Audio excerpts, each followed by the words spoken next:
Ilang beses ko na nasubukan, North tsaka South. Tapos nagkataon lang, kulang ako sa Pamares. Siya yung binigay ko doon. Yun, sumakto yung pairing nila.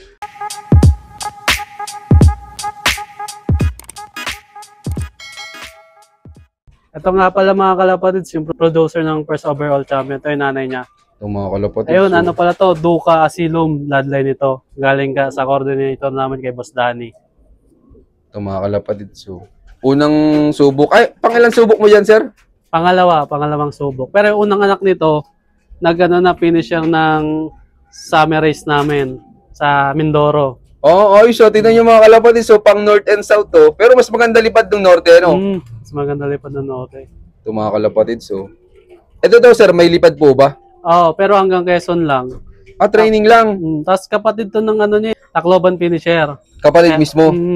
Kaya ko to binili kasi yun nga, gusto ko makapagpa-Tacloban. Yun sa norte naman gumawa. Ah, buti kahit alam mong Tacloban siya, ginamit mo siya kahit sa pang norte.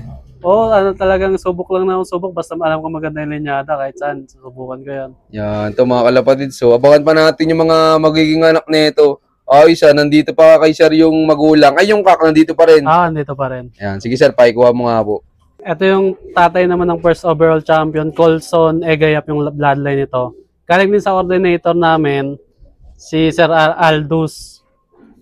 Tapos, yung mga unang anak nito, puro gulong. Ilang beses ko na nasubukan, North tsaka South. Tapos, nagkataon lang, kulang ako sa Pamares. Siya yung binigay ko doon. Yun, sumakto yung pairing nila. Reject na nga dapat to eh. Dapat, plano na akong dispatch to eh. Mali lang pala yung pairing, magaling din pala talaga yung ibon. Buti sir, hindi mo pa na-i-out abang kinakarera mo pa yung anak. Oo, buti nga eh. Sumakto pa. Kundi mapapabuyback ka, Ito mga kalapatids. So. Pero, ano ba lang istorya? Bakit napunta sa ito, sir? Nag-iipon kasi dati ng mga egayap eh. Ito, may kalahating egayap. Tapos nakita ko binibenta niya. Yun. Pinost niya sa Facebook. Yun, pininat ko na agad siya. Tapos yun, kinuha ko. Bakit, sir? Idol mo si Sir Egayap? Yung unang ibon ko kasi, na Katbalogan finisher, Egayap yung bloodline. Kaya yun, nung nag-Katbalogan finisher siya, inisip ko, hiyang sa akin mga Egayap. Ayun na yung pinagkukuha ko mga bloodline. Hanggang ngayon naman, halos lahat na nagcha-champion kami Egayap.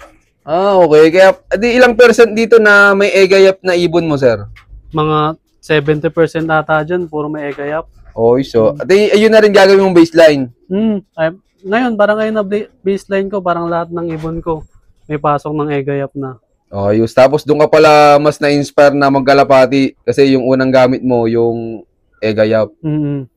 Nag-finisher agad Katbalogan eh, unang South race ko yun.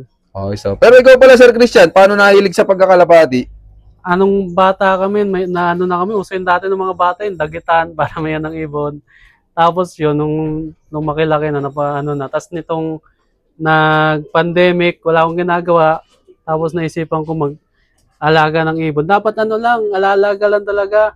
Kaso yung kinuha na ko ibon, taga-Dasma, kinuwentuhan ako about sa karera. Yun, napanood ako ng mga vlog. Yung mga vlog nyo, yun.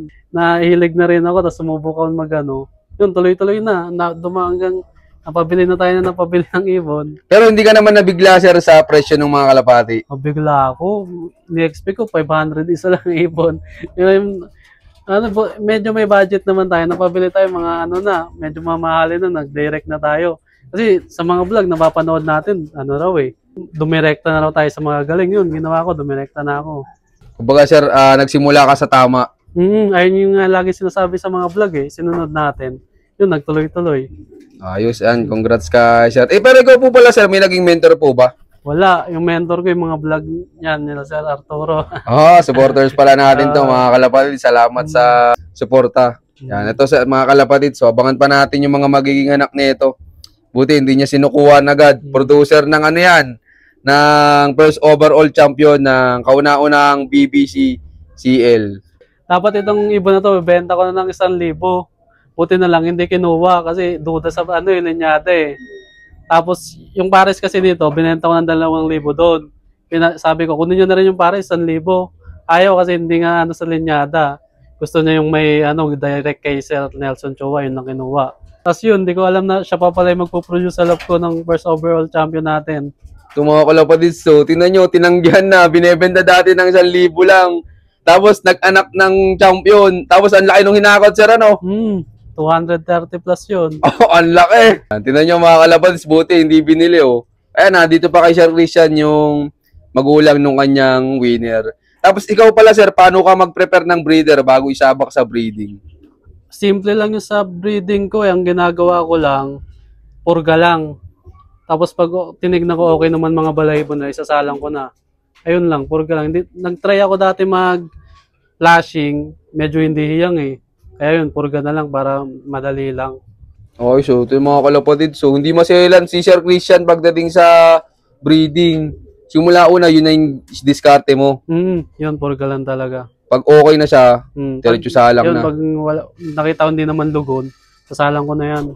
Pero ikaw, may tinitingnan ka sa body structure nila? Wala. Kasi mga ibon ko, madalas pinapadeliver ko lang. Hindi ako kinakuha. Kaya mahahawakan ko yung ibon, nandito na. Nagbe-base lang talaga ako sa bloodline tsaka sa race result ng ibon. Pero yung mga stock bird ko, kahit hindi nakabreed yan, kahit andyan lang yan, binibigay ko lahat ng kailangan yan. Kompleto yung grits niyan. Binibigay ko malunggay, ng oregano. Tapos meron din yung probiotics tsaka mga bawang pag Monday. Kaya pagdating ng breeding, ano na yan, purga na lang talaga kailangan ng mga yan. Pwede mo nang isa lang. Tinan nyo mga kalapatids, kaya naman pala purga na lang ang kailangan ni Sir Christian kasi naka-precon yung kanyang mga breeder. Kumbaga, pipilian na lang niya yung gusto niyang, kung sinong gusto niyang pagparisin. And maraming salamat, sir. Tapos sir, ikaw pala sa breeding, ano yung mga gamit mong supplements? Wala, sa breeding natural lang ako. Di ako nagbibigay ng kahit ano. Grits lang, tsaka mga Taiwan soil, ayun lang. Yung medyo magastos lang, binababaran ko sila ng patuka. Maghapon yun, meron silang patuka. Pag nakita kong wala ng laman, lalagyan ko, pati tubig. Anong gamit mong patuka sa breeder, sir? Maxi breeder. Ano yun, sir? Hinahaloan mo pa ng pellet? Hindi, wala na. Hindi na ako naghahalo. Breeding mix lang talaga. Napanood ko kasi yun kay Kuya Toy Beats. Doon, ganun daw ginagawa nila sa Japan. Para natural lang yung ng mga breeder. Ayun, sinubukan ko yun, may epekto naman. Okay, so congrats kay sir. Tapos sa mga inakay naman, hindi ako nagre-reject. Yung iba, diba, tinitignan pa yung itlog, kung makapal. Tinitignan yung puso ng YB. Sa akin, hindi. Hanggat nakakalipad yung ibon, sisingsingan at ilalaro ko yan. Hindi na ako hindi ako masyadong maselan, hindi ako mapili. Ang tanging nire-reject ko lang pag sakang. Pero kung okay naman yung ibon, hindi naman sobrang papayat, yun, sisingsingan ko yan. Hindi rin ako natingin sa mga pusod.